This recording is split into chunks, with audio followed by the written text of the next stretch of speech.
E o Silas Malafaia, hein, que usou um texto de Gálatas, capítulo 6, versículo 6, para tentar justificar que crente de igreja tem que dar vida boa para pastores. Assista e depois eu quero comentar esse texto.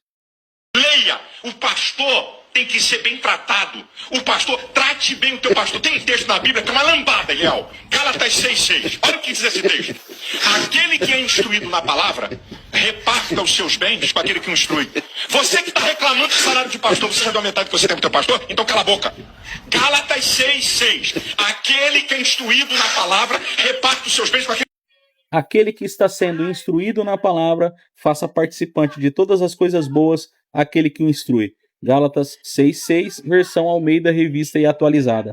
O Silas Malafaia e outros pregadores podem usar este versículo para justificar altos salários de líderes religiosos. No entanto, uma análise cuidadosa revela que tal interpretação é mentirosa, é falaciosa. Primeira coisa a se analisar é o contexto de Gálatas 6,6. Gálatas 6 aborda temas como mutualidade cristã e o peso da responsabilidade e a ética, da semeadura e da colheita. Gálatas capítulo 6, versículo 7 ao 10. O versículo 6 não se refere a luxo ou enriquecimento, mas a sustento básico de quem ministra.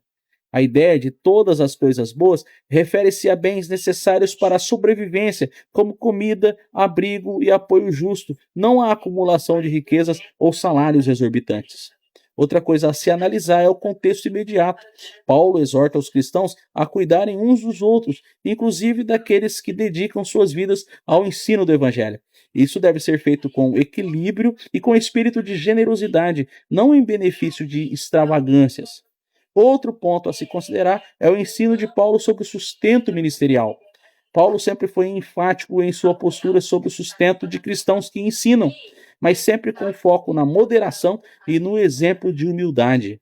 Em 1 Coríntios, capítulo 9, do 13 ao 14, diz: assim ordenou também o Senhor que os que pregam o evangelho vivam do evangelho.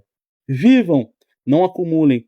O contexto fala de provisão suficiente para as necessidades básicas. Tá certo? Lá em 1 Timóteo, capítulo 6, do 5 ao 10, Paulo alerta contra aqueles que veem o ministério como fonte de lucro. Líderes que buscam salários exorbitantes contradizem a postura ética bíblica do evangelho, que sempre associou o ministério à simplicidade. Outro ponto a se analisar é a conduta de Jesus e dos apóstolos. Jesus e os apóstolos exemplificaram uma vida de simplicidade e também de serviço.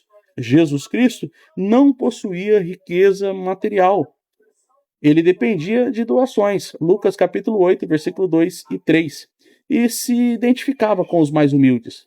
Paulo, por exemplo, frequentemente trabalhava como fazedor de tendas. Atos capítulo 18, versículo 3. Para não sobrecarregar as igrejas, mesmo tendo direito ao sustento ministerial. Então, para refutar a fala do Malafaia, é simples. Ao usar Gálatas 6,6 para justificar salários exorbitantes, comete-se a falácia de extrapolação do texto bíblico, que consiste em interpretar um princípio básico de sustento como uma permissão para excessos. Se liga, Malafaia.